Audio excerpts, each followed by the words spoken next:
والدین اپنے بچوں لڑکا اور لڑکی کی شادی کے لیے کیسا رشتہ تلاش کریں، قرآن و حدیث کی روشنی میں اس کی رہنمائی۔ قرآن میں ایک ٹرم یوز ہوتی ہے کفو۔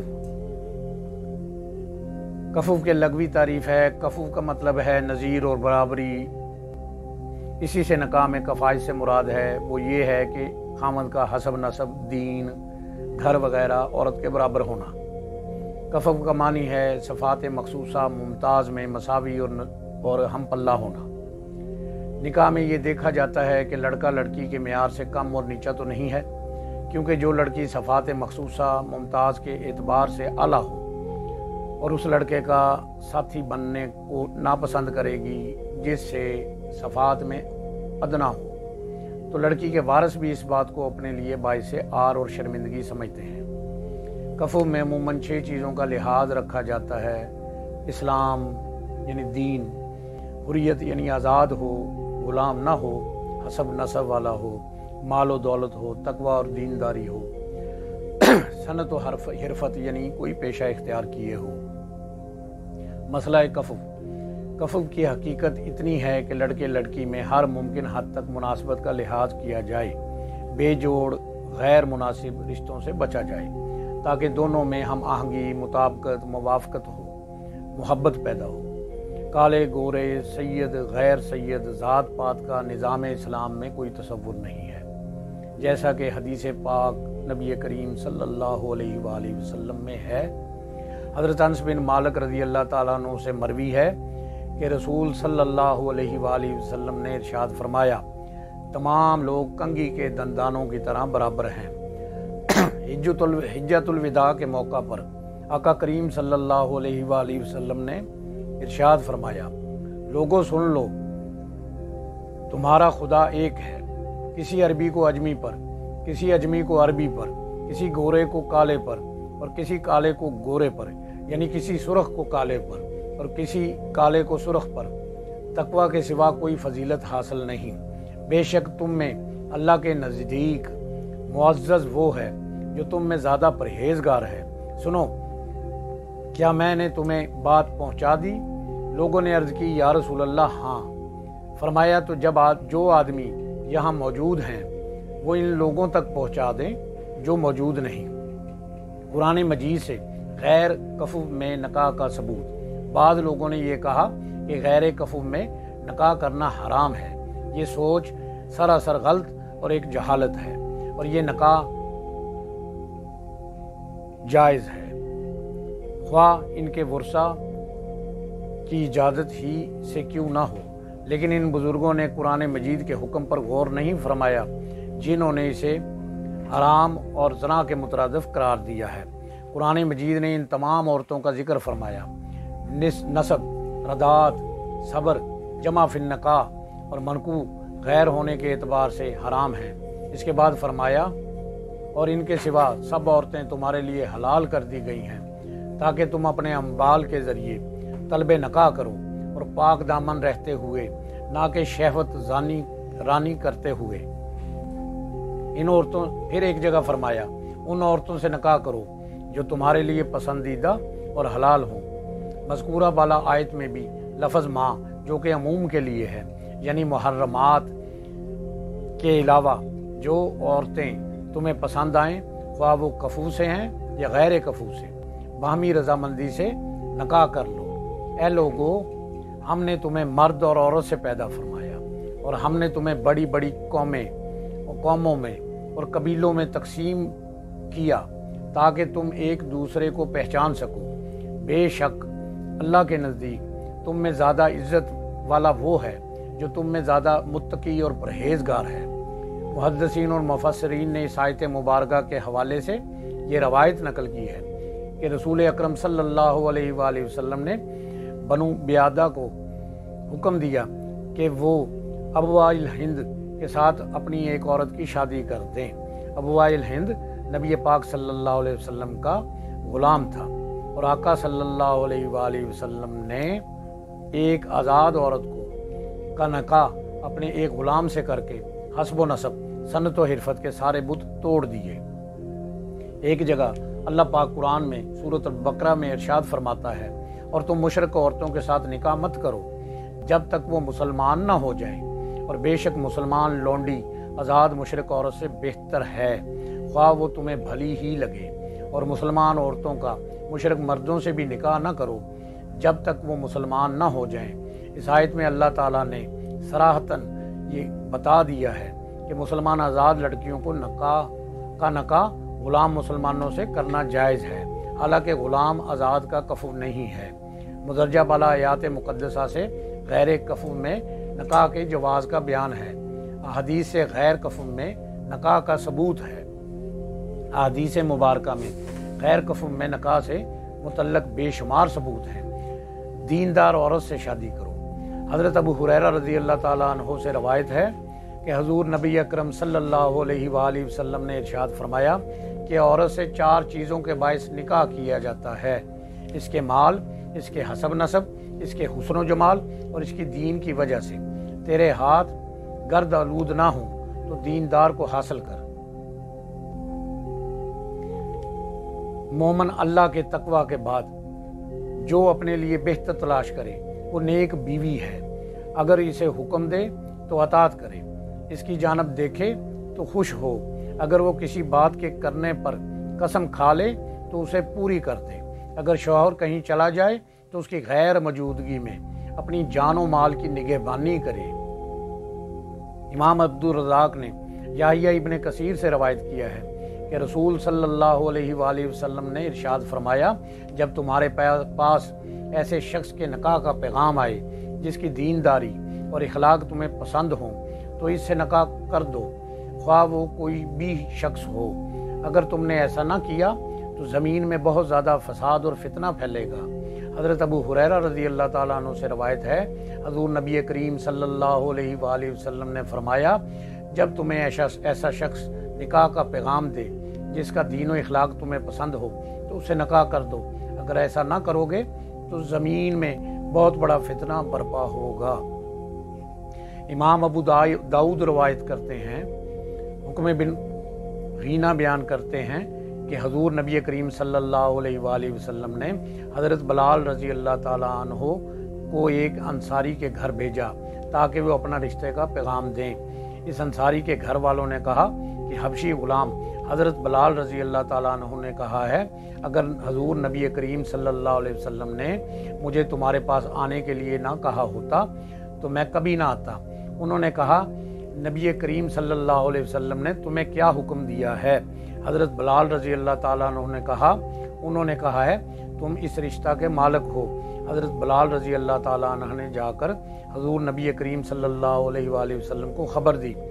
اس وقت نبی پاک صلی اللہ علیہ وسلم کے پاس سونے کا ٹکڑا آیا، آپ نے وہ حضرت بلال رضی اللہ تعالیٰ عنہ کو عطا کیا اور کہا، یہ اپنی بیوی کے پاس لے جانا، اور حضرت بلال رضی اللہ تعالیٰ عنہ کے دوستوں سے فرمایا، تم اپنے بھائی کے ولیمے کی تیاری کرو۔ مدرجہ بالا حدیث میں حضور نبی پاک صلی اللہ علیہ وآلہ وسلم نے ایک آزاد عورت کا نکاح ایک حبشی غلام کے ساتھ کر کے یہ قسم کی تفاوت کو ختم کر دیا اور بتا دیا کہ اصل چیز مسلمان ہوتا ہے، باقی چیز کو حیثیت نہیں رکھنی چاہیے۔ ابن عباس رضی اللہ تعالیٰ عنہ کا بیان ہے کہ حضور صلی اللہ علیہ وسلم نے ارشاد فرمایا، دو محبت کرنے والوں میں نکاح کی طرح پائیدار کوئی اور تعلق نہیں ملے گا۔ ام المومنین سیدہ عائشہ صدیقہ رضی اللہ تعالیٰ عنہ سے روایت ہے کہ رسول صلی اللہ علیہ وسلم نے فرمایا، بے شک بڑی برکت والا وہ نکاح ہے جس میں آسان تر محنت کرنا پڑے۔ حضرت انس رضی اللہ تعالیٰ عنہ سے روایت ہے، رسول صلی اللہ علیہ وآلہ وسلم نے ارشاد فرمایا، جب آدمی شادی کرتا ہے تو آدھا ایمان مکمل کر لیتا ہے، جو باقی آدھا رہ گیا اس کے بارے میں اللہ سے ڈرے، شادی دیکھ کر کیا کرو۔ ایک انصاری نے عرض کی، میں فلاں انصار بی بی سے شادی کرنا چاہتا ہوں۔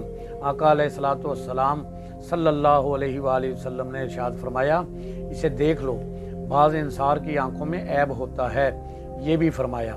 حضرت جابر بن عبداللہ رضی اللہ تعالیٰ عنہ سے روایت ہے کہ رسول صلی اللہ علیہ وآلہ وسلم نے فرمایا، جب تم میں سے کوئی کسی عورت کو پیغام نکاح دے اگر اس کی ان خوبیوں کو دیکھ سکتا ہو جو اسے نکاح پر مائل کریں تو ضرور ایسا کریں۔ حضرت جابر کا بیان ہے کہ میں نے ایک لڑکی کو پیغام دیا اور چھپ کر اسے دیکھ لیا، یہاں تک کہ میں نے اس کی وہ خوبی بھی دیکھی جس نے مجھے نکاح کی جانب راغب کیا، لہٰذا میں نے اس کے ساتھ نکاح کر لیا۔ حضرت انس رضی اللہ تعالیٰ عنہ فرماتے ہیں مغیرہ بن شعبہ نے ایک عورت سے نکاح کرنے کا ارادہ کیا۔ حضور نبی اکرم صلی اللہ علیہ وآلہ وسلم نے ارشاد فرمایا اسے دیکھ لو کیونکہ اس سے شاید اللہ تعالیٰ تمہارے دلوں میں محبت پیدا کر دے۔ انہوں نے ایسا ہی کیا، پھر اس سے نکاح کر لیا۔ بعد میں حضور نبی اکرم صلی اللہ علیہ وآلہ وسلم سے اس نے اپنی بیوی کی موافقت اور تعلق کا ذکر کیا۔ اسلام نے قوم قبیلہ کی جاہلانہ حیثیت کو ختم کیا ہے، جس کی روح سے بعض قومیں اعلیٰ اور بعض ادنا سمجھی جاتی ہیں، اور اب جاہلیت جدیدہ میں بھی سمجھی جاتی ہے، دور جدید میں بھی یہ سمجھا جاتا ہے۔ قرآن کریم نے واضح بیان کیا ہے کہ قوم قبیلہ ذات برادری محض جان پہچان کا ذریعہ ہیں، ان کی بنا پر نہ کوئی اعلیٰ ہوتا ہے نہ ادنا۔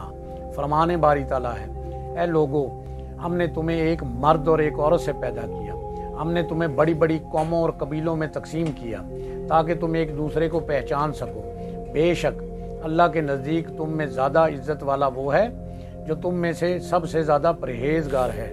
اسلام کی نظر میں عزت، ذلت اور بڑا چھوٹا ہونا کا دارومدار ایمان اور کردار پر ہے، حسب نسب پر نہیں۔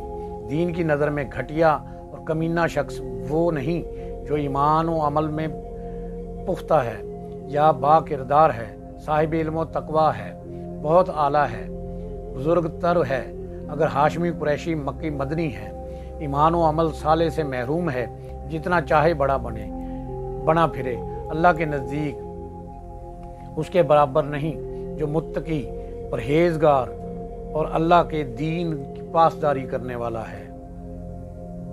اسلام نے نکاح کا مقصد محبت و الفت بتایا ہے، اس لیے نکاح کرتے وقت چند امور کو پیش نظر رکھنے کی ہدایت فرمائی ہے، جس سے میاں بیوی میں جہاں تک ممکن ہو محبت، یگانگت اور ہمدردی پیدا کر دی جائے، تو جو رشتہ ازواج کی پائیداری کا سبب ہوتا ہے، میاں بیوی میں اتحاد و اتفاق ہو اور پرسکون زندگی بسر کر سکیں، یہ بنیادی بات ہے۔ اسلام نے یہ حق ہر مرد و عورت کو دیے ہے، لہٰذا کسی کو یہ اختیار حاصل نہیں کہ کسی پر اپنی مرضی مسلط کرے، یہاں تک کہ باپ دادا کو بھی جبر کرنے کا اختیار نہیں ہے۔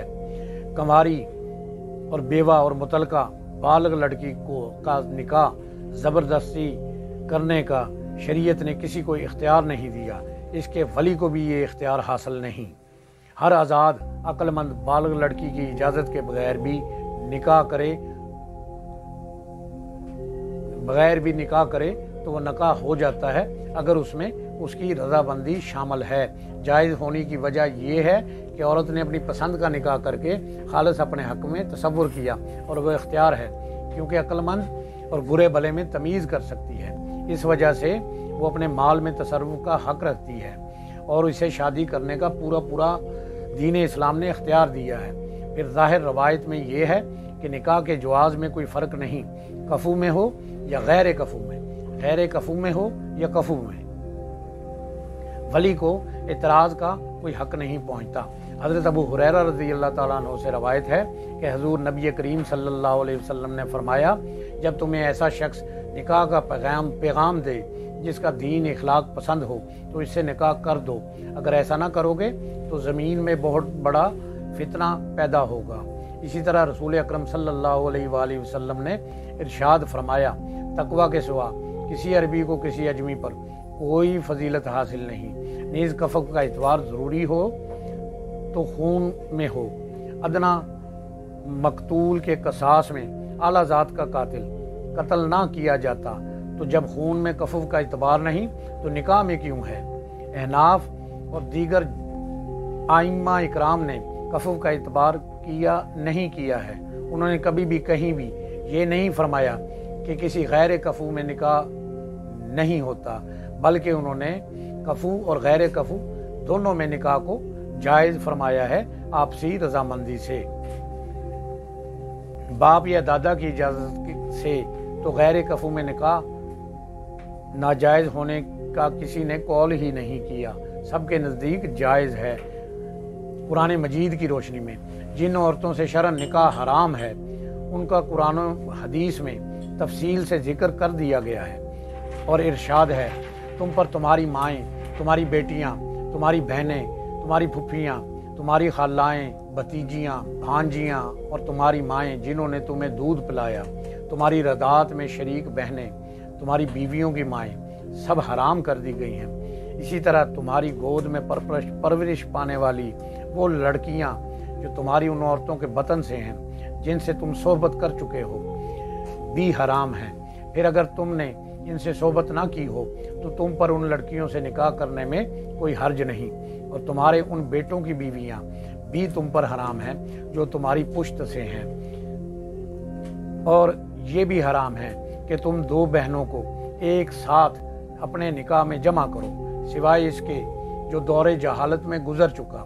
بے شک اللہ بڑا بخشنے والا اور مہربان ہے، اور شوہر والی عورتیں بھی تم پر حرام ہیں سوائے ان جنگی قیدی عورتوں کے جو تمہاری ملک میں آ جائیں۔